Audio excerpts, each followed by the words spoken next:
It's Dear true crime friends, we clutch our pearls and laugh again. We all gather around, Kathy has a story to tell, our favorite comedian. Heifer, please, I don't have the free time unless you got the scoop again. Here for the gossip, rumor, and innuendo. I will live for today until the endless heaven buffet takes me away. Hey, you guys. Good morning, good afternoon. Happy Sunday, true crime friends. Guess who's here? Guess who's here? I'm positively beside myself that Lawyer Lee has graced us with her presence on Gossip, Rumor, and Innuendo. Hello, Lee. How are you? You're great. Thank you for having me. I'm honored. Oh my gosh, thank you so much for coming. Listen, I was like, okay, I'm going to start inviting people, but I don't think anybody will say yes. Like that, I'm the girl who's like, I'm going to throw a party, but I'm probably going to be there by myself. So I was thrilled when you got back to me. Yeah. Well, I've been looking forward to it. Oh my gosh. So today we are going to talk about this Brian Walsh, Brian Walsh, Brian Walsh, Brian Walsh. Listen, both Lawyer Lee and I are covering this case in series on our channels. And for those who don't know, Lee, can you give everybody sort of the quick and dirty of who Brian Walsh is and what terrible things he's accused of doing? He has pled guilty to two things, and he's on trial for the third one, and that's murdering his wife, Anna. She was his wife of 10 years, mother of their three children, and she disappeared, vanished sometime, likely New Year's Day. They had a friend over for a party, and then she was just gone. And not until the 4th did anybody report her missing. The 4th of January, I mean. So, and the police believe what he did was basically dismantle her body and leave it in trash cans around the city. It's so gruesome. It's so gruesome. And understanding his guilty plea, right? Right before he was supposed to go to trial, he pled guilty, which I kind of didn't understand because to me, it's one thing if you get in a fight with your wife and you push her down and she bumps her head and she dies. Like that's terrible, but it's sort of that's a situation that most people can relate to. But by pleading guilty to cutting her up, I feel like we're out of the realm of normal and deep into the like, you did what kind of situation. Do you understand the guilty plea at all? I don't get it.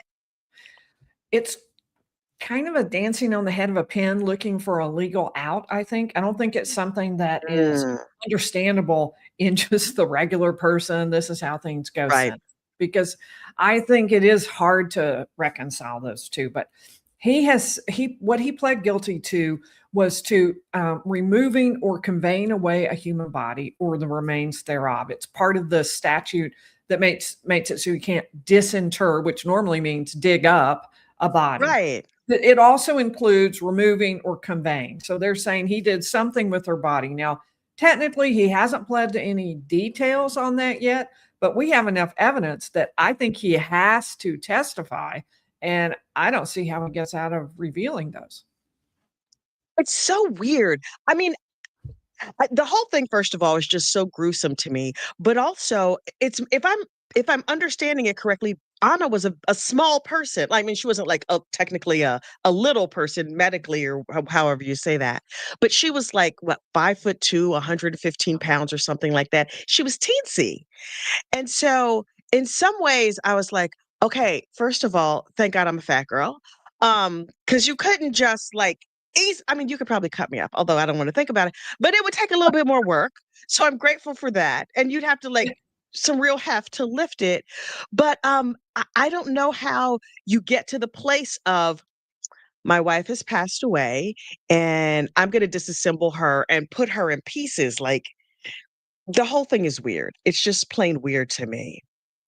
They've taken the stance, from opening statement, his attorney came forward and said, all that's happened here is she died suddenly, sudden death.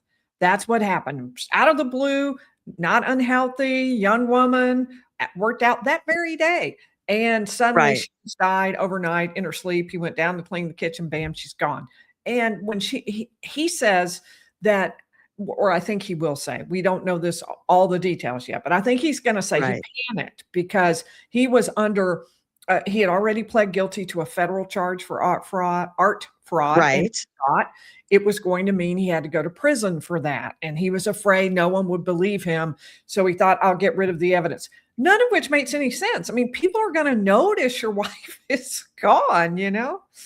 But I I think that's what he'll say.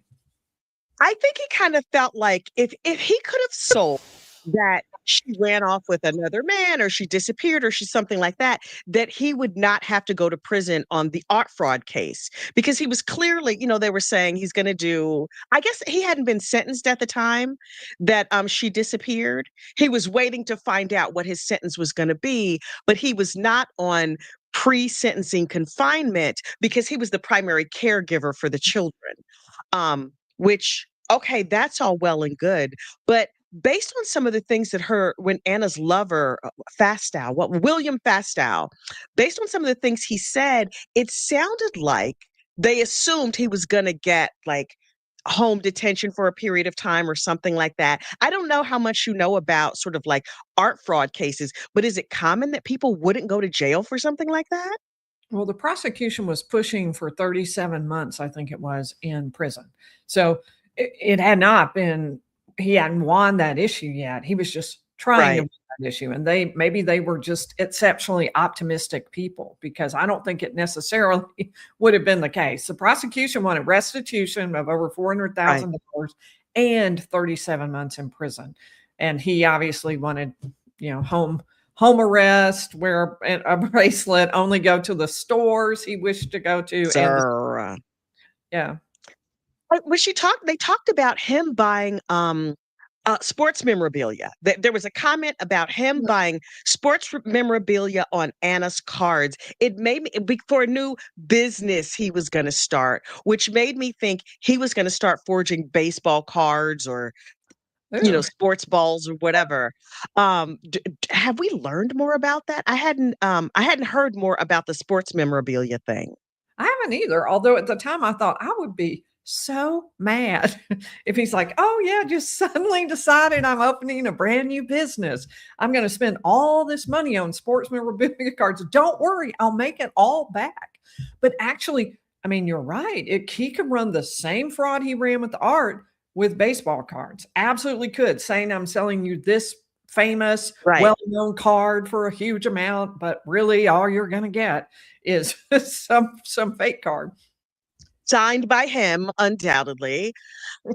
I've heard I've heard some other attorneys say that that's like that fake sports memorabilia is big business. We're not a sports ball family at all. So I don't know like anything about baseball cards or anything like that. But it was interesting to me. If I'm out working a million hours a week and my husband's at home charging up baseball cards or whatever it was on my credit card, I would be so mad. I would be incandescent with rage. There's no way. Me There's no too. way. I That's how I would feel exactly. wonder if she was aware of the fact that she had married an idiot because she talked to her lover about like, I want people to see Brian the way I see Brian. But I for the life of me, I can't understand what she saw in him. Like he doesn't seem that charming. He's not, sort of rich and good looking and worldly. I don't get it. I don't get it. I've been wondering how the testimony will go because he doesn't look like the kind of person, just like you say, who is going to snow the jury and just come out there. Oh, Right. I just loved her so much. She died suddenly. And they're going to be like, oh, every word he says is so true. It doesn't look like that when you see him sitting there so impassively. You don't think that. And I've wondered, is this charm going to show through that we just haven't seen because we haven't really heard from him yet? And is he a sociopath who thinks he's charming, right? There's like Chad Daybell. If you think about Chad Daybell, he was like, well, I have, the spirit of God or whatever. Like he sort of thought he had all these powers. I can't imagine that Brian Walsh thinks he's so charming that people are going to be like, oh, him. It's so wonderful. Like, dude, not you, not you. I think the plea deal was more of a Hail Mary than an optimistic thing. I think they thought we got nothing else. We'll just try this and see if it works. What are your thoughts on the idea that the defense attorney got up and the first thing he said was Brian Walsh lied to the police? I was like, wait, what?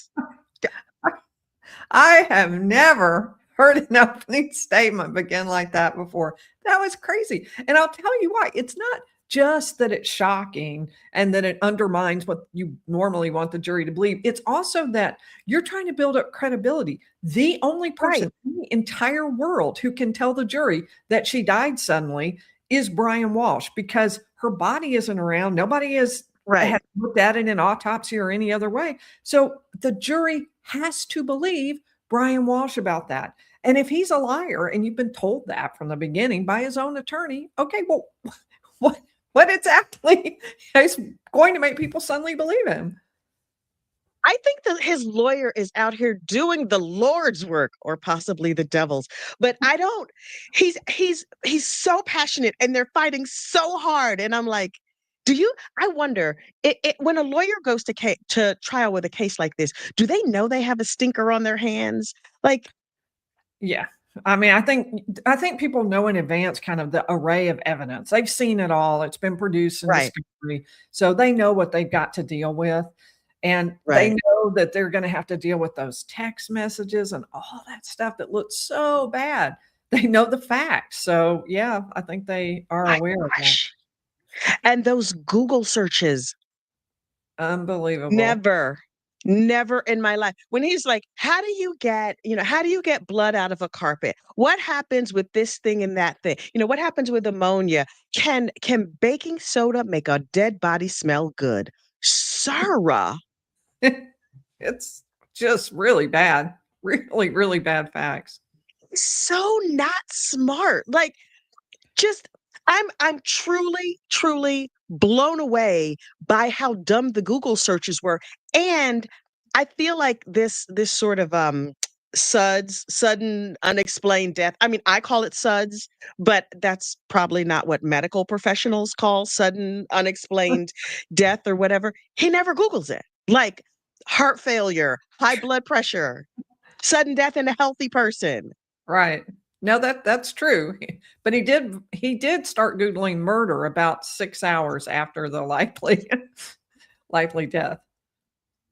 I feel like initially he was like, "Oh no, what am I going to do? Okay, is a hacksaw? What about this? What about peroxide?"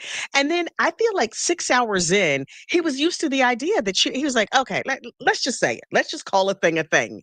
Let's just use the dirty M word." Like, Sarah, do you think he'll take the stand?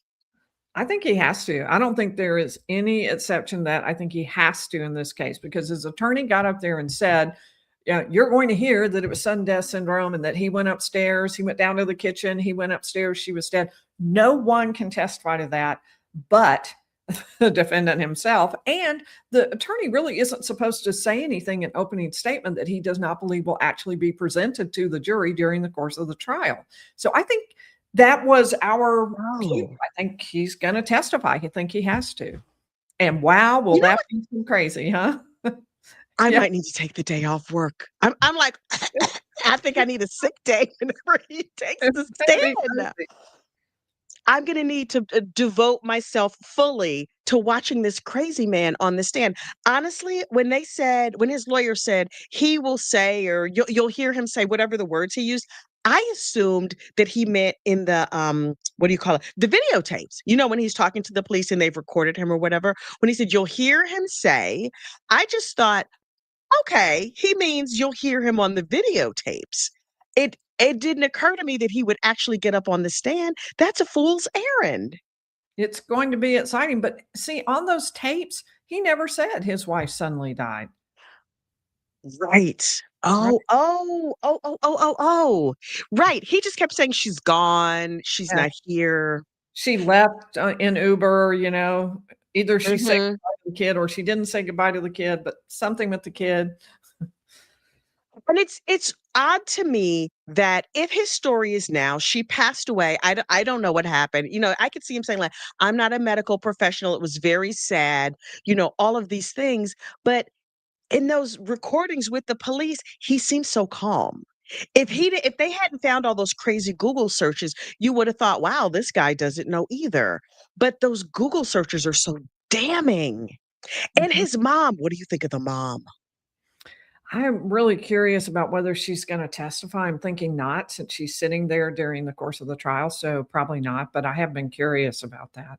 I always feel such compassion for the family members on both Oh sides, gosh. including on the Yeah. defense side. So, it's hard for me to watch her. I can only imagine the emotion behind all of this for her. I wonder, does she still have a relationship with the kids? I haven't seen anything about where the kids are. Oh, they're saying that the kids are in, state custody. Anna's mom wanted the kids. She was gonna come to the United States, but she had some difficulty with her visa. I don't know all the ins and outs, but I think I heard on either Court TV or Law and Crime that the children are in state custody, That's which wow. wow. Yeah. Um, yikes. Yeah, foster care is not. I mean, my family was foster parent. I was not a foster child, but my mother took in foster children when I was in high school and in college, and it's it's not an easy system, and it's how long has it been since this crime happened? How long have they been in care? I'm trying to think what year she passed, January 1st, probably 2023, so it'd be somewhere in and January. it's He was arrested on the 8th. right. So 2023, it's 2025. Mhm. That's a long time. Yeah, That's a almost long time. And then what happens to the children? I mean, he's pled guilty, so he'll get some period of time, right? right. Likely the Yeah. full amount, which would be 23 years as I understood it. Well, it depends on how they measure out that murder one, but he'll definitely get time. So I don't know what happens to kids in that case. I mean, his mother doesn't seem like the kind of grandma who's just gonna be like, "Oh, yeah, kids, you can come and live at my house," even if she hired 12 nannies or whatever. Um, I don't know. I don't have any idea on that. yikes. See, if the kids were 2, what were they? 2, 5, and 7? So now they're like what, 5, 8, and 9 or something. They're a lot older now. Yikes. They were all little at the time, very little. I don't remember exact years. And I remember the youngest one was 2 because she said she had been going back and forth for like 9 months, 10 months. And I Mm, remember thinking to myself, when your child is that young, it's so hard to leave. People struggle with leaving their kid to, go to daycare or go to the babysitter yeah, or whatever. it is To have hard. your idiot husband watching them. And what do you think is the significance of the hole in the ceiling? Oh yeah, chat saying they were 2, 4, and 5. Okay. Yeah. So what do you think is the significance of the hole in the ceiling in the bedroom? I think that there's no significance to it, and the reason I think that you said something interesting on one of your recent things, we can talk about that, but in an initial argument before they got started, the defense said, "Judge, you shouldn't let him talk about this hole in the ceiling because it's irrelevant, and everybody Right. agrees it has nothing to do with this." And the state got up and argued, "Well, it shows we were real careful and we investigated everything thoroughly, and so we should be allowed to put it in." And so to me, I'm with Team Brian Walsh on that one. If it's not relevant, they sure have talked. They have two witnesses who have talked about it. Now, you mentioned that one of them was the construction guy, and part of the point Yeah. might have been which number called the construction guy. So that may be No. that came in. But as far as the fact that he wanted it and the landlord who came in and said, well, yeah, maybe he should have paid for it, I think that's kind of irrelevant. If they aren't contending that hole in the ceiling had anything to do with the death of Anna Walsh, then it does seem kind of irrelevant. The whole thing was strange. I forgot that. Yeah, right. The phone numbers because he was using his son's phone or something, and there was a text message or whatever that said, "Hey, hi, it's me, Brian," or something like that, and he was calling from that phone that was clearly his child's phone. Mhm. And where do you think he did the wet works? Because in my mind, he did it in the living room because there was, they were showing that living room rug, but I was like, where were the children when all this was going down? I've wondered about where he did dismemberment that I think he has to acknowledge that he did. And apparently Yeah. the prosecution believes it's in the basement because they have a lot of Oh. talk around that, and they've talked about blood they found in the basement and stuff like that. So I think they think that's where it happened. And I've wondered, like, was the nanny upstairs with the kids? Like, how did this happen? Did he lock the door and say, "Don't come down, kids. I'm taking mom Right. apart"? I mean, what exactly happened here? And I'm like, how long? I'm trying to remember. Do you remember what days he was throwing away trash bags? Because I'm like, if this crime happened on January 1st, January 2nd, I guess nobody was looking for her. I'm just trying to get a sense of like, did he do this over a series of days? Did it all happen in one day? I can't, normally I can sort of get a mental image of what happened. I can't wrap my mind around so many aspects of this one. Well, we heard about 3 apartment complexes that he went to on the 3rd. So it's Okay. likely that's when he did something with her body. By the time they Right. got there, that trash was gone. It had gone to the incinerator. They couldn't find it. Then he threw out some more stuff on the 4th, and they got there on the 5th, and they were able to get that trash out of one of the apartment complexes. That's what you saw, that big container of trash, and then Yes. all the stuff spread out on the white sheet in front of it. That's where that came from. So I think the 3rd and the 4th. Aw. Did something happen on the 2nd? I don't know. He's gotta be the luckiest joker in the world that they found, I mean, honestly, I'm a little bit surprised that they found, like, the tools and her COVID card and all those other things. The fact that they found no parts of her body, at all is Right. kind of stunning. I wonder, did he know, like, he was probably Googling the trash pickup schedule or whatever for those apartment complexes, or maybe he just got lucky. I think maybe he got lucky because I think they would have put those searches in if he had done that. And Yeah. they didn't put that in. So, I mean, I don't know, maybe, but it didn't seem like he was Googling that. It seems like he just, like you say, got lucky, except for the stuff on the 4th. But by the time he got to the 4th, none of that was actual body, anything to do with her body. It was Right. things. But I think we're Right. in the middle of the guy who did the autopsy, the medical examiner, and I think we'll find out some more on Monday about DNA or blood or other human tissue that he may have found when he looked at those items. Mhm. Yeah, I remember seeing them saying something about, material, and initially when they were saying like, "Oh, this biological material," I thought they just meant blood, but apparently there was, like, hair or skin or something else. Yikes. Agreed. Fully Everything agree. about this is so gruesome. It's so gruesome. Oh, there's a couple of questions on here that I grabbed. Let's see. Um, Hi all. Question: was there tissue on the tools? I didn't see the rest of the OCME testimony. That's from Cresty, Ohio in Indiana, or Ohio via Indiana. I I thought I saw skin. Was there hair or something else? It looked like some hair. They had a picture of what looked like a tuft of hair, basically. It was very gruesome, but I think we're gonna Yikes. find out the details on that on Monday. Okay, that's fair. Oh, let's hope. I've been planning my work week, or I'm like, what days should I work from home? It's terrible. Okay, at Gossip, the BW trial establishes that the Massachusetts State Police do know how to record interviews. He talked so much. Yeah, he gave a lot of interviews, which I don't think are really helping him right now. He did give a lot of interviews, even one with his lawyer present, and he seemed to Right. just feel like if he looked him straight in the eye and told them his wife had gone, that everyone would believe that. As it turns out, of course, no one was believing him. Like, sir, no, no, no, no, no, no, no, no, no. Would Brian Walsh be better off with lesser included charges being added or trying to get an acquittal um, on M1? Ooh, what do you think? I think he's doing the only thing he has the possibility of doing. I mean, I was surprised he didn't at least try to do something like say, well, she came at me with a knife. I didn't know what to Yeah. do. And then I thought, oh my gosh, I've killed her.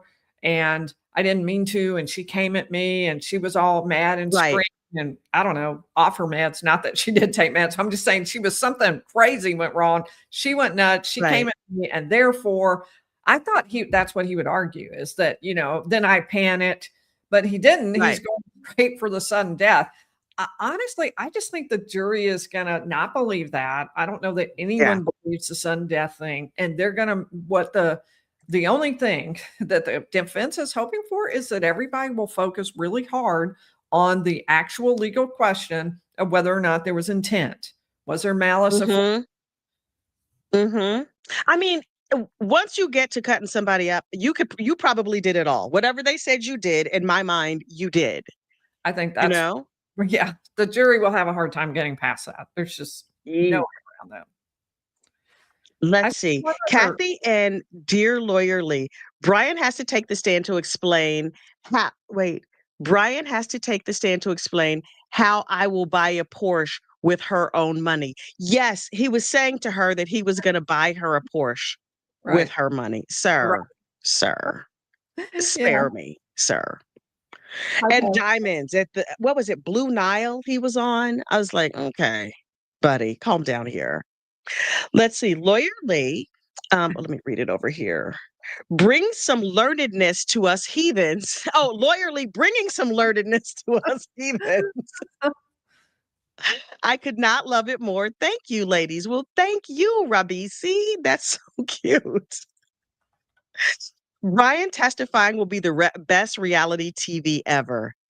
Yeah. Do you think he's gonna cry? Do you think he's gonna do a full Alex Murdoch, like, I don't the know. wet, the snot? He's so passive. I don't know if could if that emotion is kind of in his range or if he's always passive. I don't know. It's so weird. It's so weird. And great collab. Thanks so much, Race and Rodeo. Part of me feels like he's sitting there, he has his prayer beads, he's trying hard to look pious. And I'm like, sir, we've seen your Google searches. And what do you think was the point of them bringing up like the pornographic Google searches? I don't know that it proves anything, but I was like, yikes. I don't know. I didn't really see a lot of relevance to it. I mean, it may have just been more prejudicial than anything else. I'm sure the defense lawyers said Agreed. that all along, but I didn't see any direct relevance either, other than just what a terrible person. Right, But you're right. not And supposed to argue. when the defense attorney stood up and was like, that might have been his favorite actress. You don't know that he chose that particular. I go, that was pretty funny. Yeah. Favorite actress. Oh my God. I love the creativity. Like, I'm a creative person. I knit socks and I sew things and I build things, but I'm just like, wow. Wow. What was her name? Scarlett something. Like, but Scarlett might have been that's just his favorite actress. Maybe he just followed her around. And when he asked the police officer, "Have you ever been to that website?" And the police officer was like, That was really bad. No, "I never heard of it. nope, don't look at I, me. I don't know Never. anything about it." And Brian was only on there for 7 minutes. It's like, what is up with that? Like, that's just what I'm not understanding what the significance of this whole testimony God. is. I was like, oh, Was we don't need to know anything else about this. And I believe it is way more prejudicial than probative. right. Also, ew. I would just like to object on the grounds of ew. I don't want to think about it. Thanks so much. Yes. Crazy town. So listen, I promised you a half an hour. We're right at a half an hour, but I know that over the holidays, I know I'm going to be with the family and doing other things. But I know people are going to want their true crime fix as always. But I have a Brian Walsh playlist. Lawyerly, I believe you have a Brian Walsh playlist as well. No, I do. I do. And awesome. I think there are 2 lists that we both have that everybody should watch. 2 Yes. completely underreported, underappreciated true crime cases. I would call them the true crime cases of the year, and nobody saw them. Number one, Natalie Cochran, and number two, Yes. James Craig. And we both have playlists on that. I mean, I am telling you, those are cases you should watch. You should absolutely do that playlist when you're sitting around with something to do over Christmas. Perfect. Yeah, yeah. A little tinsel and present wrapping and red rum. Yeah, absolutely. Absolutely. Natalie Cochran unfortunately unalived her husband. I was going to say allegedly, but she committed two crimes, of financial crime, similar actually to this case. She had a federal crime that she was going to prison for, or was arrested for federal fraud, financial, like a Ponzi scheme situation. And then she poisoned her husband with what did she poison her husband with? What is this stuff? What's the stuff Insulin. diabetics take? She gave insulin. She And overdosed him. I kept wanting to say arsenic, but I knew that was wrong. Yeah, insulin. I would say allegedly, but she's been convicted of it. That's a West Virginia case, and she overdosed her husband with insulin. It was wild. And then James Craig, aka Jimmy Waffles, who also he's a deadly dentist from out west. There's so many deadly dentists. Now, every time my dentist is doing anything in my teeth, I'm like, "Oh, I know my dentist's wife, and she seems to be alive and well." I'm looking askance at him regardless. You never know what those dentists get up to in their free time. Just saying. Yeah, Anna Adelson was a dentist's wife, right? Mm, Mhm. she was. She was. And I know you covered that case extensively. Yeah. I covered it. Did you also cover Charlie Adelson's trial? Oh, yes. So there's lots and lots of playlists for folks to get caught up on while they're knitting their socks or roasting their Christmas turkeys or whatever else it is. Um, thank you so much for coming to Gossip, Rumor, and Innuendo. Tell the good people where they can find you here on the Tubes of You. So it's the Lawyer Lee channel, and I'd love it if you'd come watch.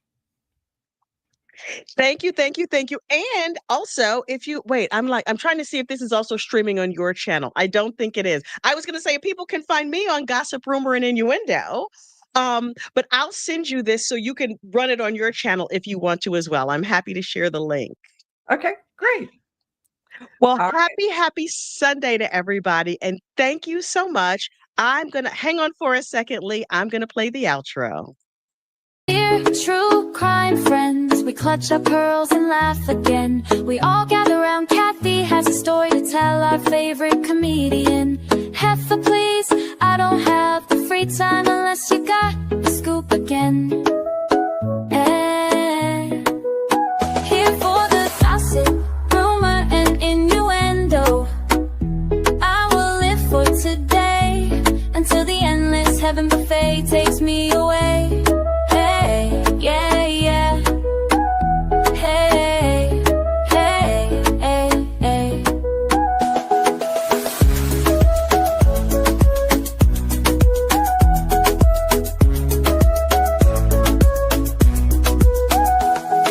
The world is filled with chaos muppets that like people to kick the bucket from Idaho, Iowa, and everywhere in between.